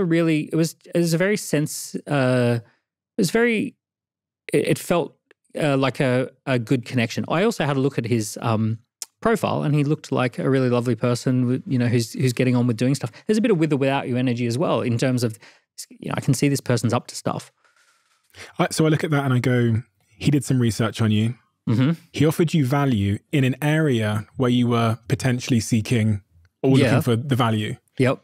Oh, that's definitely true if you've seen me play guitar. But that's like the core component. And I feel the same way, that I try and figure out why sometimes I reply to these cold outreach messages, but 99.9% of the time I don't. Mm-hmm. And it tends to be the case that the person will say, they'll show that they've done some kind of research on me, which is good for your ego. Like, everyone has an ego. You want to feel like someone actually cares. And then they'll offer me something in return for... By the way, do you know I did this to you? I don't even know if you remember. You and I were both speakers at a conference. Right. And we were in the elevator and I'd prepared for you a really nice leather briefcase and it had I created the Happy Sexy Millionaire thing. And we gave all the speakers one of those. You weren't that special. We had some for all the speakers. But anyway, it was interesting because I actually have done that with you and we never ended up following up with you and you never followed up with us. But here's the thing. I want to share that. No, I want to share that because sometimes it doesn't work, right? Sometimes you have to send out, like when I sent out 3,000 cold DMs to launch a business, I didn't expect 3,000 people to respond. I expected 30 or 40 people to come back to me. When I gave that to you, do you remember it? I remember getting a briefcase, and I'm trying to. I do quite a lot of public speaking these days. So we only had like a 2-minute interaction, and I said, "Hey, this is a little gift for you. Inside, we've created something for you. Have a look." Was it something I had to scan? Probably. Was there something scannable in there? Yeah, we'd built you a little landing page campaign. Yes, I remember. Yeah, and I remember getting in the car and saying to my team, "Oh, this is cool." Yeah, and then of course it gets passed to the team, and they're like, "Yeah, fair enough." Yeah. Put that on the pile of cool things.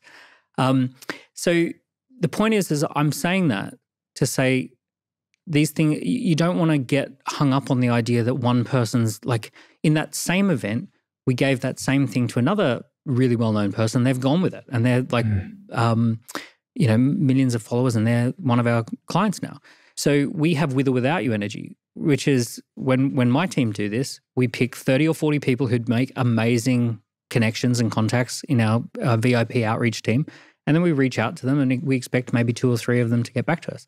So it's that idea of don't, like, if someone messages you and you don't message back, it's not the end of the world. There are other people you can message, and look what happens. Oh, there you go. It comes around again. It always comes around again. If it's meant to happen, it'll happen. So what about people, so many members of my team speak to me and ask me about investing. They might have tens of thousands to invest or whatever, but I'm curious about your personal investment thesis. With the capital that you have spare, what do you do with it to create more money? So what does your portfolio look like? It's extremely boring. I just stick any available capital into S&P 500. What's the S&P 500 for anyone that doesn't know? Yeah, the top 500 stocks in the US. So essentially, any government that inflates its currency anywhere in the world, that money will hit the economy and it will eventually make its way back to the top 500 companies in the US through spending, or that capital will end up being put into the S&P 500, which inflates it. So one way or another, it's going back to the top 500 companies in the US. So it's almost impossible to beat the S&P 500. I hate investing. It's not my thing. I like expansive business creation. I'm an optimist. Great investors are often pessimists. They're very good at thinking what could go wrong and analyzing risk. I hate that shit. So for me personally, I want to, as much as possible, expand the portfolio of businesses that I think should exist in the world. And I've always made my money by just saying I romantically like the idea of this business existing, and I'm going to pour my energy into it, and it's going to become worth millions. Rather than thinking about where I want to invest money, I want to create something that's investable for other people to put money into, because that's how you really make money. So the exciting thing is not placing my own chips. The exciting thing is creating something where others want to place chips into that.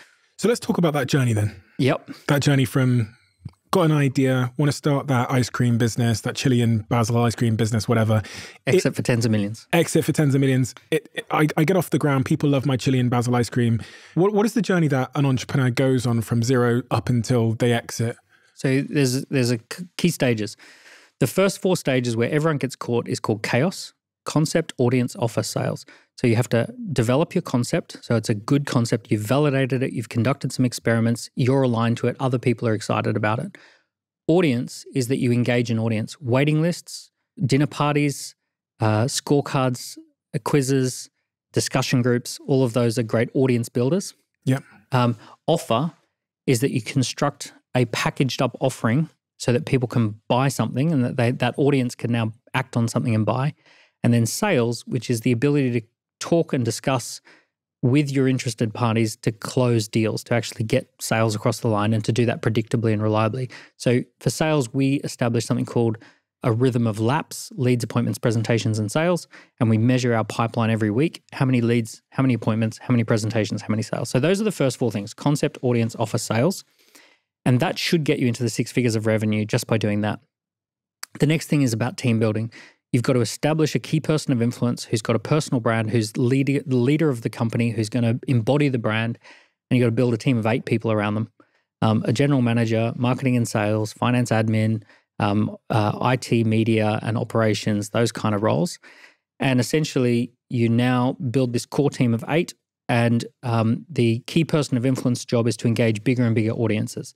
And so they get out there and tell the story of the business, they get on stages, they pitch, they publish content, they raise their profile, they do joint ventures and partnerships. So they're leading from the front, while the general manager or ops director is making sure things don't fall apart behind. Once you hit about 8 people, you now have to digitize absolutely everything of value in that business. So now you go through the whole process of digitization of the value, so you're getting ready to scale. Which means, for example, moving physical relationships to a CRM, some kind of database, or building a CRM, formalizing your intellectual property, building a brand, a company brand, formalizing your organizational culture, getting into really good investor relationship and documentation, governance. So all of these are developing systems, developing assets of the business, having online marketing and sales systems, having an online way of generating a lot of leads reliably, having an online way of making customers mostly happy most of the time. So you're basically trying to build as many assets as possible. What you're trying to do at about 8 to 10 people is raise revenue per person. So let's say you've got 10 people with 100,000 per person. So you've got $1 million of revenue, 10 people times 100,000, $1 million of revenue. If you can add assets and get it to go to 1.1, 1.2, 1.3 million. Now you've got 130,000 per person. So what you're trying to do is add as many digital assets as possible to get the revenue per employee or the revenue per person up.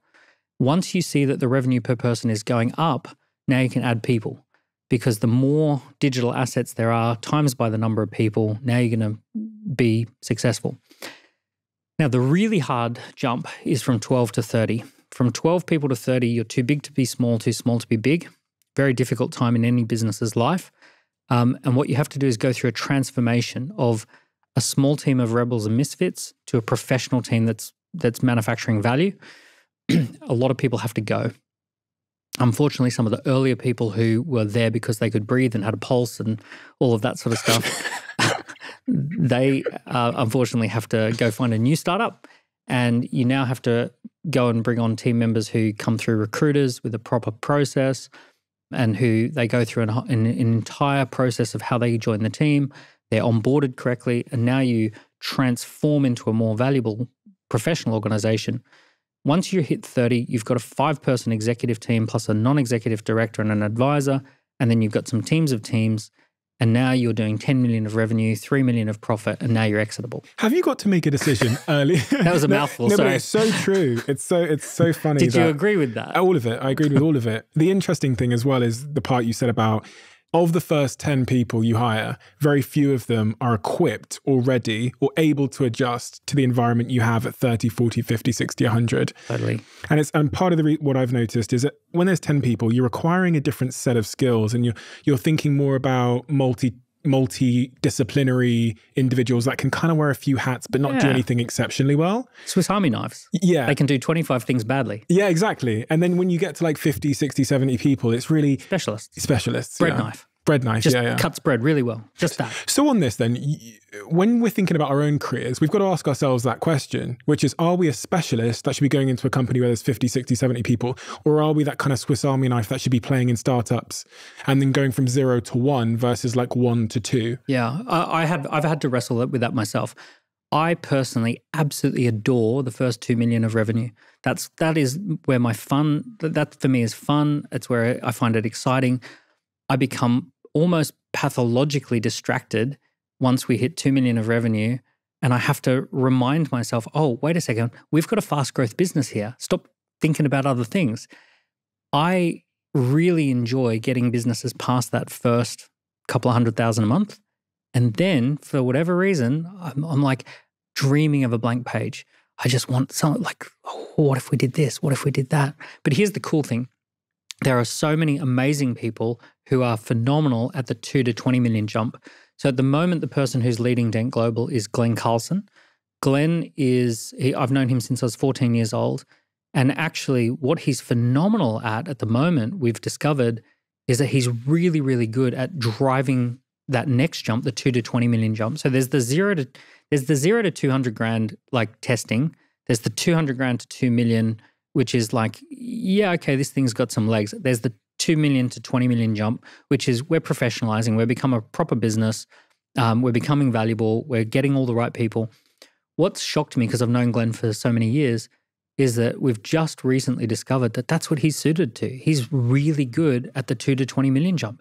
He's so good at recruiting talented people. He's so good at pushing them through a process that weeds out like 15 amazing people down to 2 amazing people down to 1. How would you make the case to someone that's just heard what you've said about your companies and that you like that 0 to 2 million phase? What case would you make to me to admit what I'm not good at for the sake of my business? Because everyone can relate. Like, I don't mean to share this without asking him, but I'm sure he's in control of the edit, so he can take it out if he doesn't like it. But did you think I was going to do it? Jack turned around to our team the other day, and I've actually spoken to so many people about this moment since he said it. Jack said, you know what? Jack's run this podcast from 0, so 0 subscribers to where it is now, it's 5 million subscribers. Jack turned around at 5 million subscribers and was like, I'm not the best in the world at doing lighting. So what I've done is I've gone out and I found someone who's the best at lighting, and they're going to teach me, they're going to redesign my set. 5 million subscribers, he's getting someone else to redesign a set so that the lighting is amazing. It takes a certain kind of person to put winning over ego. Oh, I love that. Yeah. You know what I mean? And I think about this so many, Jack probably didn't know the profoundness of that moment to me, but someone who is applauded from everyone, oh, you've built the best whatever, for him to go, do you know what, there's so much I don't know. He role modeled humility, and he role modeled the idea of winning is better than being right. Yeah. And overlings, not underlings. That a great company is great because you bring in overlings, not underlings. So an underling is someone who's not as good as you are, and an overling is someone who's way better than you are. So it's that confidence to bring in the overlings. All of my businesses have been great because overlings run them. Everyone who is in my organization is way better than me at the thing they're doing. And I feel like the conductor in the orchestra can't play all the instruments and probably maybe is okay at one instrument, but actually their ability to bring in the best in the world at that instrument is what makes them a great conductor, the ability to enroll people. So the first thing I'd say is that there's value to be made at every level. If you're watching this and you're not a founder, and you're sitting there going, all the people who make the money are the people who start from scratch and get something off the ground, and look at Daniel and look at Stephen. Those guys are the 0 to 1 guys. Wouldn't it be great if I was one of those? But I'm not. Well, actually, that's not true. The truth is that there's incredible wealth to be created if you can take something from 2 to 20 million. There's amazing wealth if you can take something from 20 to 200 million. Do you know, this is worth mentioning, one of the biggest opportunities in the world right now, there's two major opportunities in the world, but one of the biggest opportunities in the world at the moment is baby boomers who want to retire. And a typical scenario is you get someone who's late 60s, early 70s. The business had a high watermark of a couple of million, and now it's dropped down to maybe $1 million or high six figures because the person's semi-retiring, and because the business has been on decline, it's almost unsaleable. The person wants to retire and they just want to hand over the keys, and they just want that business to go to someone who's fresh. And what they're willing to do is to do a vendor sale exit. Cody Sanchez, she talks about this. I've done deals like this. And actually Jeremy with the 100-foot yacht, that's how he does it. So you buy a business that the person wants to retire, and you take over that business with fresh energy and you bring it back to its high watermark. So there are so many people who what they would be suited for is not starting with a blank sheet of paper like me, but they would actually go and find, Bill and Sarah who want to retire, and they want to do a deal where they get paid out over 5 years to hand over the keys to the business. Let's zoom in on this because a lot of people don't understand the concept of like a management buyout. So I see Bill and Sarah, they're running a laundromat. Yeah. Well, here's a real life example. A real life example from a friend of mine is called Kit King. And basically he approached someone who had that business. They built it up to, I think, a few million. And then the guy was ready to retire. When he walked in, the orders would get printed out and put onto a spike. And spike number 1 was like, this is an order. And then when it was fulfilled, it goes onto the fulfilled spike piece of paper. And then, this young guy comes in and he digitizes the business and he gets all the automated order thing flowing. It cost about 25 grand to get in a specialist who could do all of that. And then he basically re-engaged the team. The team were totally unengaged. I think there's about a dozen people, and they'd not had a team meeting in ages. There was no vision for the business. They'd not gone and spoken to customers in forever. And then he comes in, goes and talks to customers, starts hosting some online events, starts sending out messages, starts digitizing, builds a bit of the brand. And that business has, I think, grown like 500% in like 2 years. It's massively successful, but he started with something that had been going for 30 years. In that example, you don't necessarily need any money. No. This was no money down. So you can create a multi-million pound business theoretically starting with zero money. Remember that money is just a database. So it's a database of the value. So what you do is, like if I want to buy a house, I go to the bank and they lend me the money to buy the house. If I want to buy a business, the person who already owns the business is probably the most likely person to see the value in funding the business. A bank probably won't, but the person who is selling it, let's say I go to Bill and Sarah. I say, look, there's no question your business is worth 1.2 million. I don't have 1.2 million. I have a little bit of money that I'm going to invest into the business to grow it. Can I pay you the 1.2 million over 6 years, 7 years? And what we will do is, this is my business plan. You will be the board members, chairperson of the board, and the business will be the security for that loan. So if we screw up and we can't make our payments, you take the whole business back with everything that we've thrown at it, everything that we've done at it. You'll be able to take it back and sell it to somebody else if we skip our payments. So you're securing the purchase of the business with the business itself. You're doing a business plan where it makes sense that the business could make the payments. Now, think about it from Bill and Sarah's point of view. They've got this thing that's driving them crazy. They want to retire. They want to go south of France. They want to go spend time with the grandkids. And now someone's coming along and saying, yeah, we're going to pay you 120 grand a year for the next 7 years. And if we don't, then you get your business back. And if we don't, you get the business back. And if they believe you, which is the key part, if they believe in your ability to execute, because... And if there's no one else offering anything else, they believe you and there's no other options, it's a great deal. Now, here's a crazy thing. 65% of the value of all business equity in the economy is owned by baby boomers right now.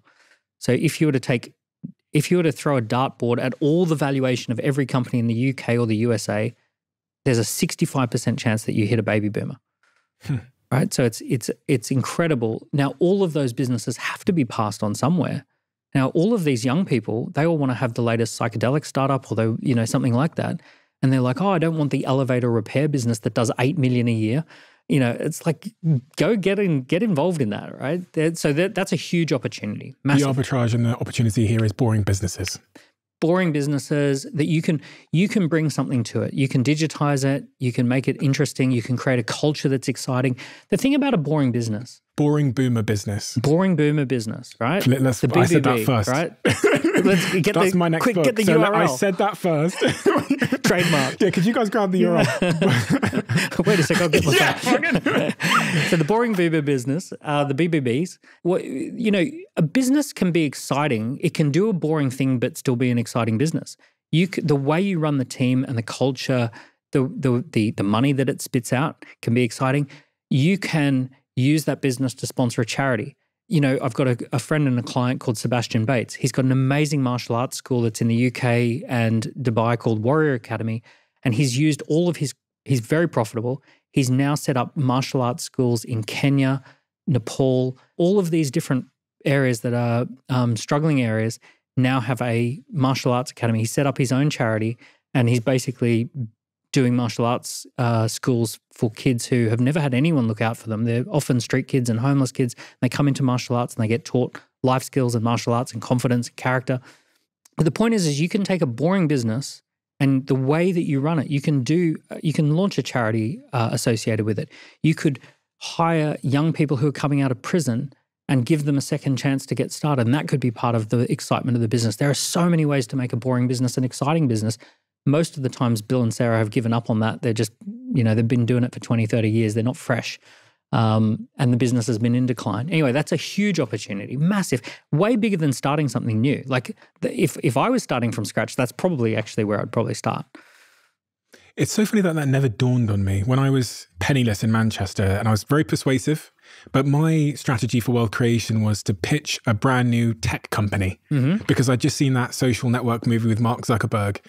Whereas really I could have just, as you said, gone for Bill's business and presented a young, fresh, digital, social first vision and mitigated his risk by... And even if you wanted to do social chain, you could have started by buying a marketing agency that was already doing 2 million. That's high watermark was 4 million and it's halved over the last 6-7 years. But it still has a core team and it's got a 20-year reputation and it has a contract with AWS and it has a contract with HarperCollins. And it's like, oh yeah, we've got all these things in place.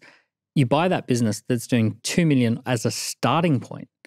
And then you say, now I'm going to do social chain on top of that. So now you go from 2 to, whatever.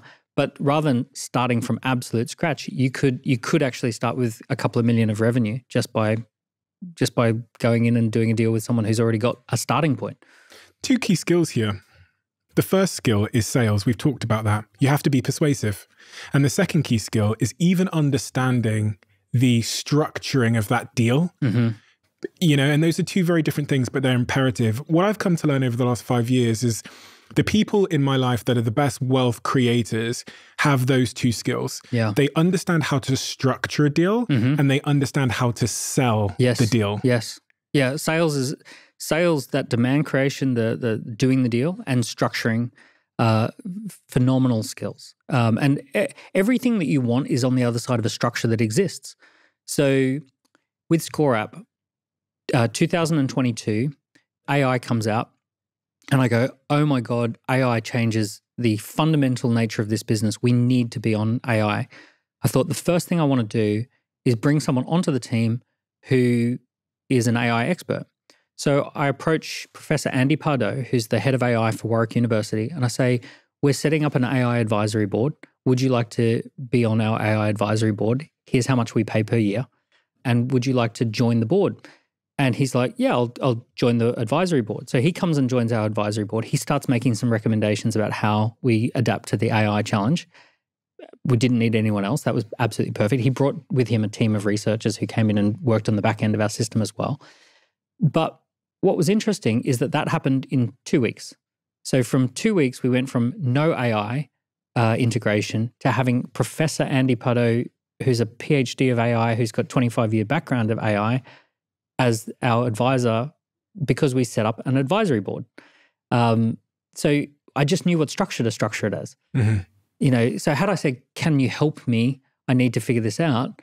Yeah, you wouldn't have. No. But how do you, someone that's, at the very start of their journey, they don't understand all these. They don't know structures. Yeah. I mean, it's hard because in theory, you go talk to a CFO and you basically talk to an experienced CFO who's done a lot of M&A, and you just say, well, actually, do you know what's even wild?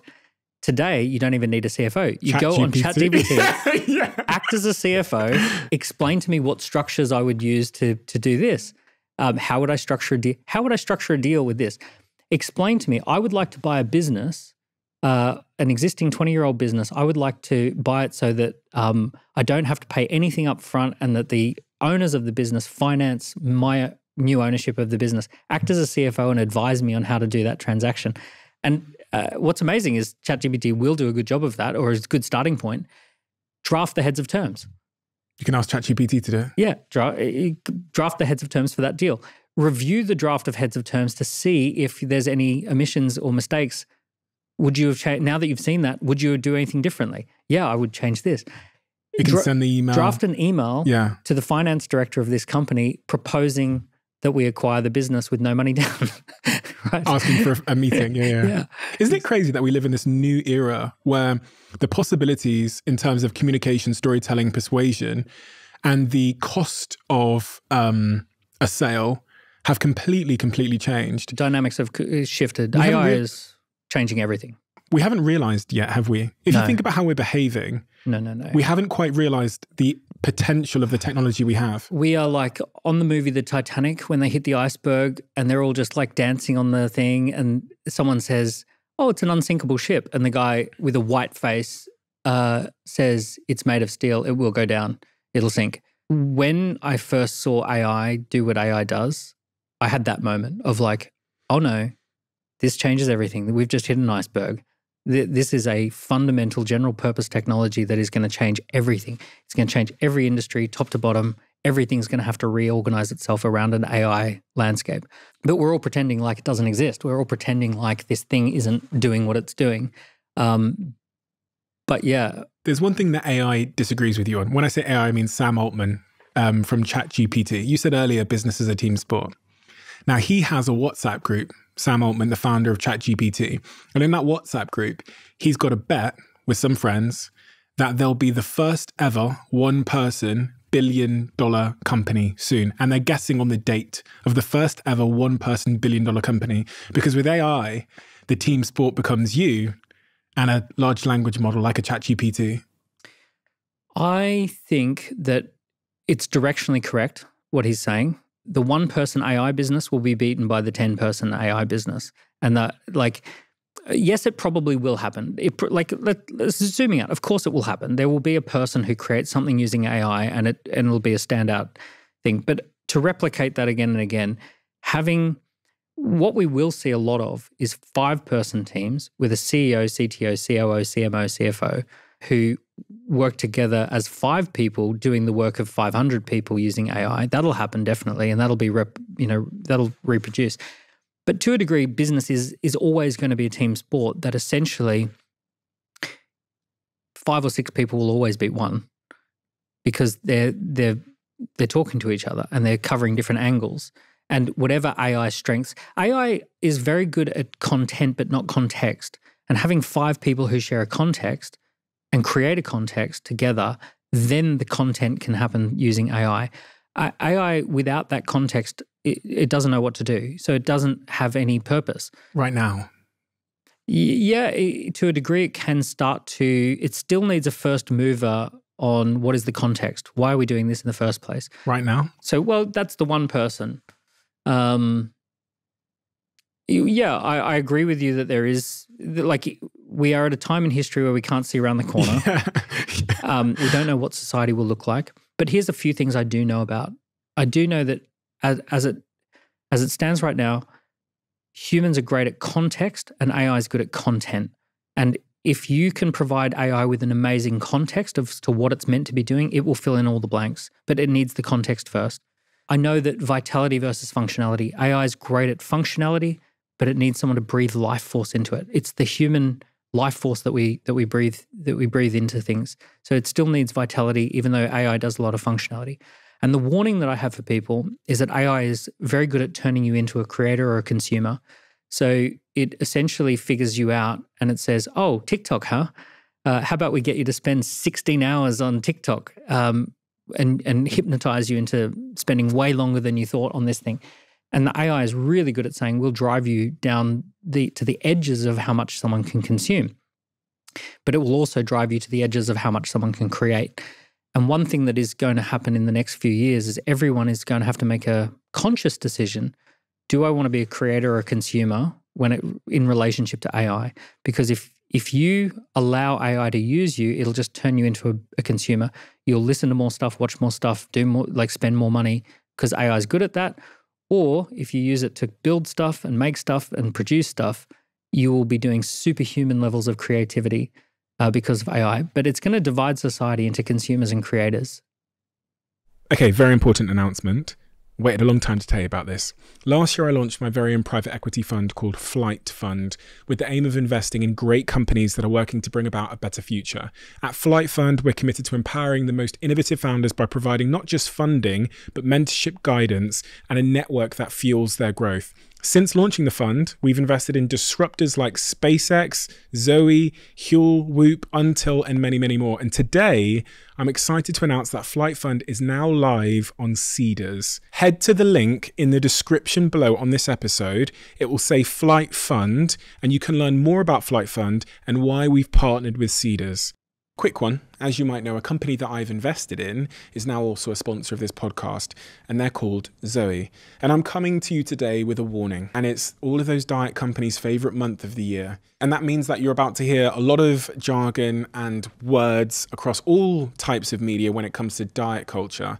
Please don't get caught up in the fads. When it comes to your own health, you must listen to experts. And that's exactly what Zoe has. Zoe isn't about restriction or removing foods from your diet. It's about building sustainable daily habits that will make your life better forever. They'll help you to discover how eating in the right way for your body with what they call personalized nutrition will have you feeling the benefits almost instantly and far into the future. If you're looking to pick up new habits this year, then use my code CEO10 to get 10% off of your Zoe kit, and do it right now. Work-life balance, Daniel. Oh, work-life balance. Is it a thing? Is it possible to be wildly successful and not work exceptionally hard? The people who talk about work-life balance as an important thing, they normally worked their asses off to the extent that they almost burnt themselves out. Then they had a come to Jesus moment. And then they now espouse work-life balance in hindsight after having a massive breakthrough from the massive amounts of work that they did. And that is typically the pathway towards the work-life balance guru. So here's the unfortunate thing. You've got to look at the statistics. People who earn over 100 grand typically work 55 hours per week. But there's work and there's work. So you and I work enormous amounts of hours, but we're not digging up roads. We're not laying cables. We're not doing boring, repetitive stuff. In most cases, our work is creativity. It's publishing things. It's pitching deals. It's sitting there in Dragon's Den, analyzing what's going on. It's doing interviews. So there's a new style of work.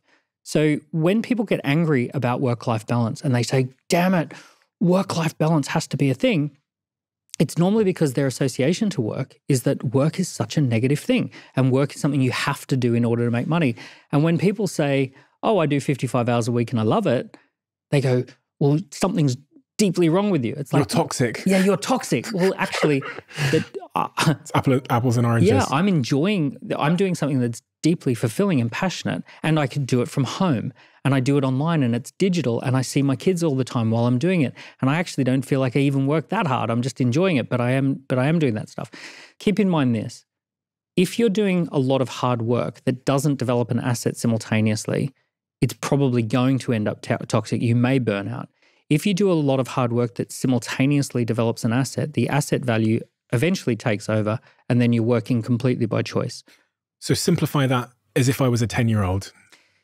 If you create podcasts and those podcasts go onto YouTube and that people can watch them a year later, 2 years, 3 years later, you've developed something that has a life of its own and it's going to continue to create value without you having to physically be there. So if your work is creating a byproduct of an asset, if you own the company that you started and you own the shares in that company and that company becomes more and more successful and the equity value becomes more and more valuable, your work is creating a valuable asset. If, like my wife, you renovate horrible properties into amazing properties, her work creates income and an asset simultaneously. What's the opposite of that? Where you're working but you're not creating any assets? Well, an Uber driver. I used to work at McDonald's for 2 days. I worked in McDonald's as well. I loved working at McDonald's. The asset that I created was a deep appreciation for systems. But the problem with being an Uber driver is that you can actually do 16-hour days. However, at the end of 16-hour days, that's it. You've earned that amount of money and you've not developed any additional asset. You've just performed a role. So you're not building simultaneously an asset. The people who love their work and don't burn out are the people whose work creates income and asset at the same time, and they're doing something that's fulfilling and passionate. And an asset could be reputation, skill, deep skills. Yeah, something that has a life of its own, something that lives beyond the day that you created it. Daniel, thank you so much. We do have a closing tradition on this podcast where the last guest leaves a question for the next guest, not knowing who they're leaving it for. And the question left for you is, what is the one thing you'd wish you'd known about sex and relationships in your youth that you later learned? A lot of the enjoyment of sex is the relationship that you're having with someone outside of that moment. So in my youth, I saw sex as a standalone thing. That was a compartmentalized thing, and essentially, function. If you can pick up and have sex, then that's a win. But you discover pretty quickly that it's actually empty and meaningless and also awkward, and really awkward the following day and all of that sort of stuff. Whereas when you find someone who you really love and you're building a life with them and you're sharing highs and lows with them and there's a deep connection, then it's actually something that it's almost like an ingredient that is infused through all of that. So it's very linked to love and connection and life. Does that fit into your framework of functionality and vitality? Yeah. So it's either done from a space of love and life force energy, or it's done as something that's functional. Probably something that people have to go through to experientially learn. I think that that there's the other thing for young men is that the way that sex happens for a man is different to how it happens for a woman, and that you may have a feeling, or I had a feeling when I was a young guy in my late teens, early 20s, that I was unlovable and unattractive, and that no one would want to have sex with me, so I'd have to trick them into having sex through pickup lines or things like that. And actually, when I built my confidence and when I built who I was as a person, then it actually became much more of a natural experience. I'm not sure what I'm trying to say here. No, but it goes back to that energy you were describing, where you don't necessarily need the sale. Yeah, with or without you energy, that definitely happened. Yeah, so, when I became an entrepreneur and I was speaking in front of big audiences and wrote best-selling books and all of those sorts of things, I had much more with or without you energy. And the beauty is that when I met my wife, I was in a really great space where she had with or without you energy, I had with or without you energy, and we recognized each other as great, an amazing force of collaboration and partnership. And we realized that 1 and 1 would be 11 in this situation. And actually, it was a magic moment. I knew I was going to marry her within about 12 hours. Daniel, thank you so much for your time. You have so Thanks many for having me on the show. Incredible books that are real smash hits. So it's funny that these books are growing in popularity despite the fact that times are changing, which I think speaks to how timeless they are. And you create a lot of content. So I think if people want to hear more from you on an ongoing basis and continue with this sort of education that we've had today, then they should definitely check out your social media channels, because I followed them. And the way that you create content is very much like the way you speak. You're very good at taking large, complex ideas, distilling them down into sort of simple, relatable, understandable concepts and delivering them to people in a way that's actionable and accessible. That's what your books do. That's what your content does. And that's what you do so well. So thank you, Daniel, for being on my show. That is a huge compliment coming from you. Thank you. No, you're a master of what you do. So I appreciate you, Daniel. Thank you. Cheers. The key to growing a business is making sure that it's scalable. And this comes with integrating into the right platforms early in the game to support your growth. A platform that has helped me and my team to do this is Shopify, who I'm sure you know by now because they do sponsor this podcast. Shopify is a commerce platform revolutionizing millions of businesses worldwide. We recently launched our second version of the Diary of a CEO conversation cards on Shopify, which would not have been possible without Shopify. When I started podcasting, an online store was the furthest thing from my mind. But now, thanks to how simple it is to use the platform, it's made this whole process so unbelievably easy. It's actually the internet's best converting checkout, 36% better on average compared to other leading commerce platforms. If you guys haven't tried Shopify and you're business owners, go and try it now, because you can sign up for a $1 per month trial period just by heading to shopify.com/Bartlett, and you can get started for $1.